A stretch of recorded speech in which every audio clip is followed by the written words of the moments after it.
Sa mga kapwa ko Pilipino, malinaw na nakasaad sa konstitusyon, walang sinumang senador ang maaaring lehitimong tumayo bilang Pangulo ng Senado batay lamang sa 12 boto. Ito ay pinagtibay sa ilalim ng 1987 Constitution. Sa Article 6, Section 16, Subsection 1 ng 1987 Constitution. The Senate shall elect its president by a majority vote of all its members. Ang ibig pong sabihin, makakapaghalal lamang ng isang Senate President kung makakuha siya ng mayoryang boto ng lahat ng miyembro ng Senado. Ayon po sa konstitusyon, 24 ang kabuuang bilang ng mga halal na senador.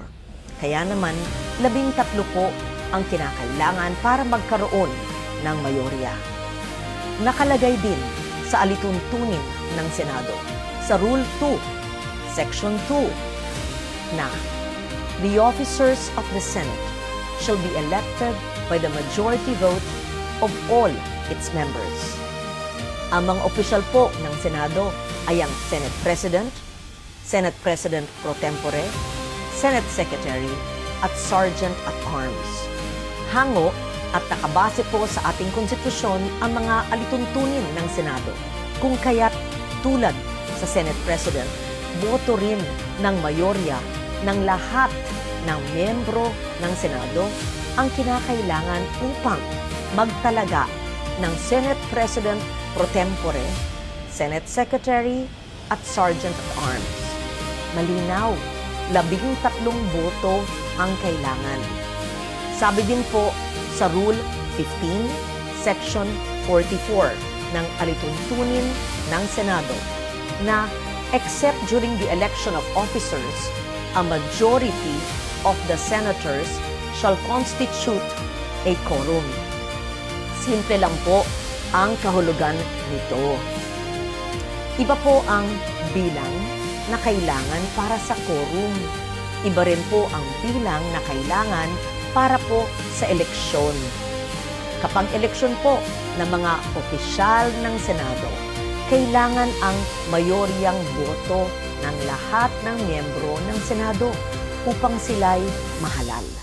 Kaya naman, sa kabila ng aking paggalang sa aking mga kasamahan, labag sa konstitusyon at alituntunin ng Senado, ang nangyaring pagtatalaga ng Senate President pro tempore, Senate Secretary at Sergeant at Arms dahil 12 senador lamang ang nasa plenaryo na bumoto. Kulang ng isang boto para masabing mayorya ng lahat ng miyembro ng Senado ang bumoto para sa pagbabago ng liderato. Samantala po, sa chairmanship naman ng mga komite ng Senado, malinaw din ang saligang batas sa ilalim ng Article 6, Section 16, Subsection 2, kung saan sinabi na a majority of each house shall constitute a quorum to do business. Ibig sabihin po, 13 senador din ang kinakailangan na kabilang sa sesyon ng Senado upang makagawa ng anumang opisyal na gawain o quorum. Kung kaya, labag din po sa konstitusyon ang naganap na pagdeklarang bakante at pagtatalaga ng mga chairperson sa mga ilang komite.